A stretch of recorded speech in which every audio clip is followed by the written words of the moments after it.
cherche un verset que j'ai partagé avec le groupe de Concordia.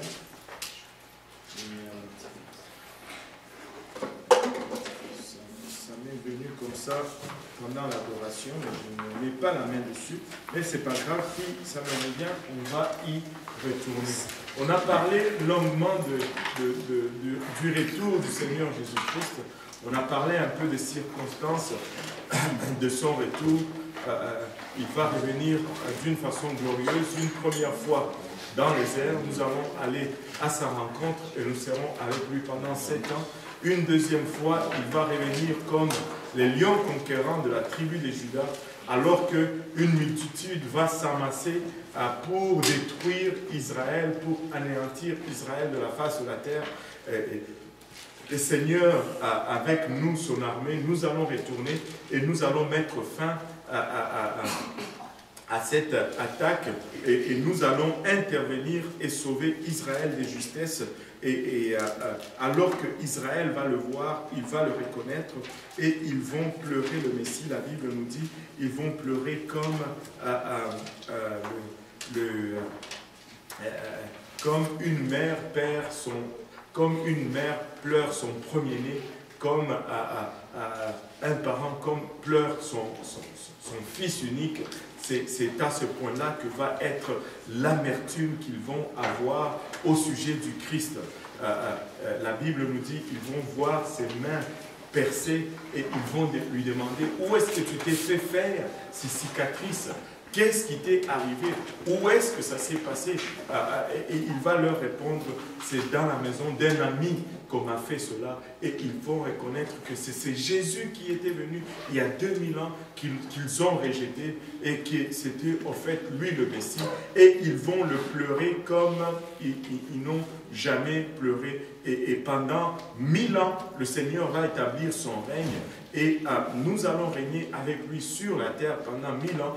Et durant 1000 ans, le diable sera jeté dans le temps de feu.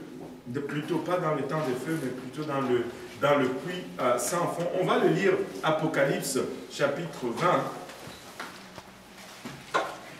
Et c'est là qu'on avait perdu un peu du temps le lundi passé.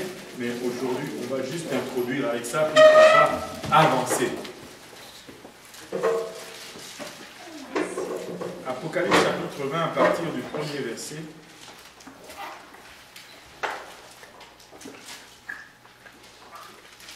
Après cela, je vis descendre du ciel un ange qui avait la clé de l'abîme et une grande chaîne en sa main. Et il saisit le dragon, l'ancien serpent qui est le diable et Satan, et le lia pour 1000 ans. Et il le jeta dans l'abîme, il l'y enferma et mit un sceau sur lui, afin qu'il ne séduisit plus les nations, jusqu'à ce que les 1000 ans fussent accomplis, après quoi il faut qu'il soit délié pour un peu de temps.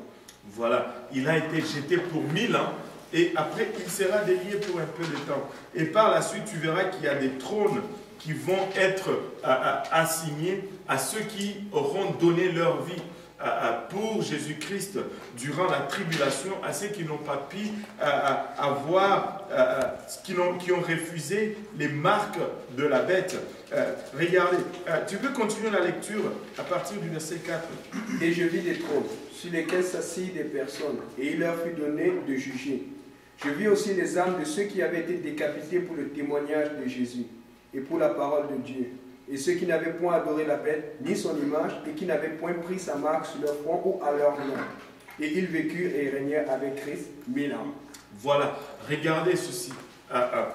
Tu peux continuer même jusqu'au verset 6. Mais le reste des morts ne ressuscita point, jusqu'à ce que les 1000 ans fussent accomplis. C'est là la première résurrection.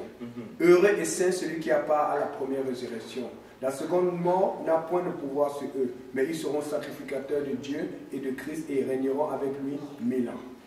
Voilà. Et ça, c'est la clé pour comprendre même où nous nous sommes situés et qui nous sommes et qu'est-ce que nous allons devenir par la suite. Et ici, il dit, il y en a qui ont été décapités pour Christ. Il y en a ceux qui n'ont pas pris la marque de la bête et qui ont résisté. C'est-à-dire, ils ont été là pendant les 7 ans.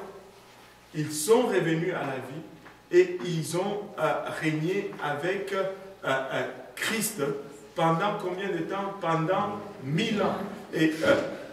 Mais l'Église va régner avec Christ pour toujours. Nous sommes co-héritiers du Christ. Notre règne avec lui ne sera pas de 1000 ans seulement. Mais ceux qui vont sortir de la tribulation, ceux-là vont régner pendant 1000 ans. Pendant 1000 ans seulement. Maintenant, quand les 1000 ans seront accomplis, Satan sera délié. Il viendra et il va séduire encore le monde. Ce monde qui a vécu pendant 1000 ans. Imaginez-vous un peu, 1000 ans de justice, 1000 ans de paix, 1000 ans pas de guerre, 1000 ans où tout fonctionne. Pas de maladie, rien. 1000 ans où il y a une justice enfin sur cette terre. La justice pour laquelle on a pleuré, crié. Finalement, elle est là et Christ nous montre que lui, il peut nous la donner. Mais pendant 1000 ans, mais après le 1000 ans, le diable est délié. Il vient et il dit encore, hey, ce Christ-là, il n'est pas bon.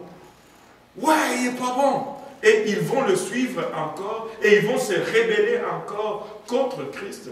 Et ils vont s'organiser pour aller en guerre contre lui. L'homme n'apprendra jamais. Oui, sœur Solange. Je vais demander, ceux qui sont ressuscités pour oui. gagner 1000 ans avec Christ, ce sont les morts en Christ, mais non seulement les morts en Christ, mais aussi les morts qui vont subir, comment on appelle ça? Les morts ceux qui vont sortir de la tribulation, ils vont aussi ressusciter pour régner avec Christ. Parce qu'ils n'auront pas accès au ciel, tout simplement. Ils sont morts en Christ. Donc je vais dire peut-être si je me mélange encore régner avec le diable.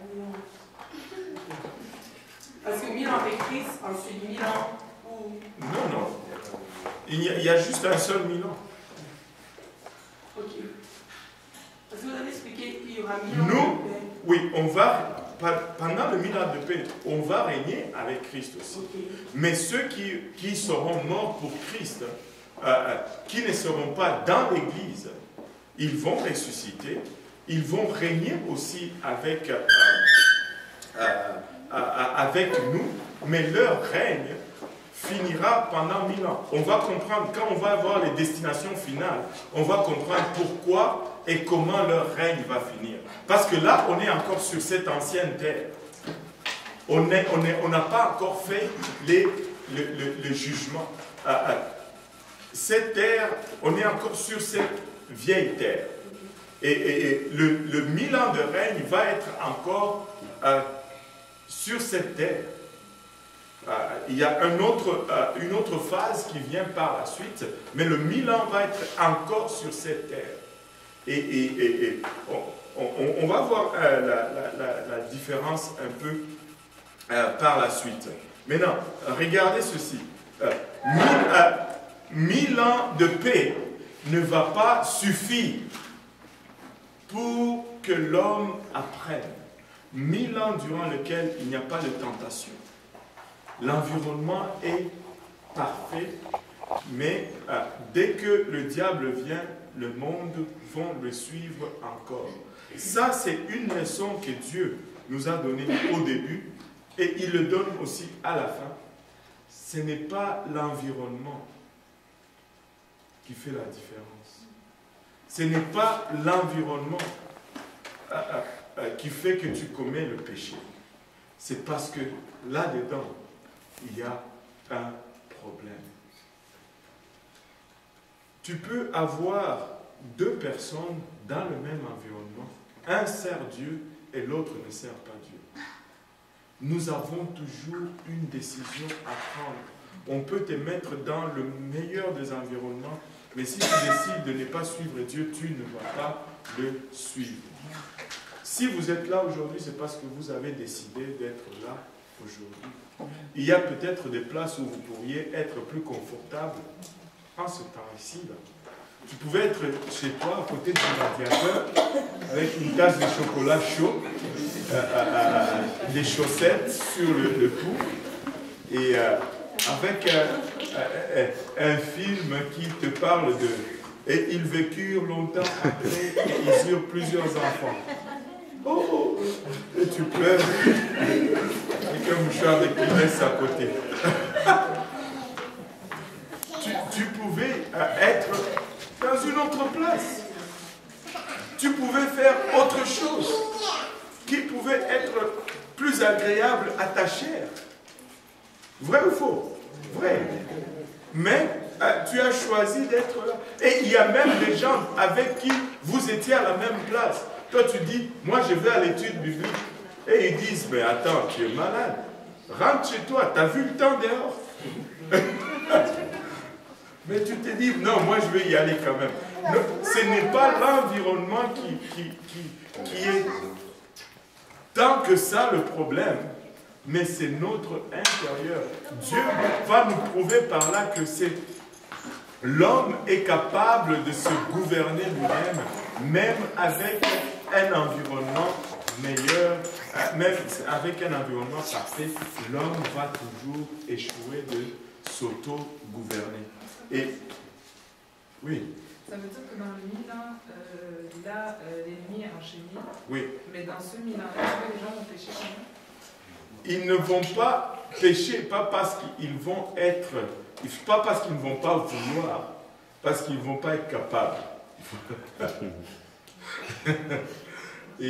Mais leur intention, tu sais, on n'a pas toutes les informations concernant le Milan. Regardez, il y a une théorie qui dit ceci. Tous ces gens qui vont ressusciter, là, ils vont avoir des corps glorifiés. Au fond, quand on dit des trônes leur sera donné, parce qu'il va leur être attribué des parcelles de pouvoir. Nous allons avoir tous des juridictions. J'avais parlé l'autre jour que Joël sera le maire de Kinshasa. Il va remplacer Mouloudia. C'est encore lui. On va voir ça après. Nous allons avoir tous des parcelles de pouvoir. À vous sera maire de Ouagadougou.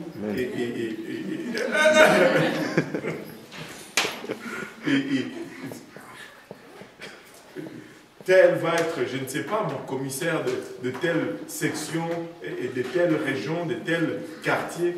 Et vu que nous allons être, ça c'est juste une théorie, ne prenez pas ça pour du cash.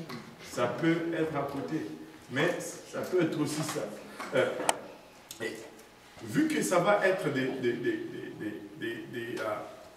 des gens avec des corps glorifiés, dès que, je ne sais pas moi, il y a deux qui se mettent ensemble et disent, ah, on va aller cambrioler telle place. Dès qu'ils arrivent à la place, savez-vous qui se pointe? Le policier ou le ressuscité, le glorifié. Et ça, c'est interdit dans le royaume. Ici, on ne fait pas. Oh, pardon, on s'est trompé. Genre. Et ils ne vont pas. Il va y avoir 1000 ans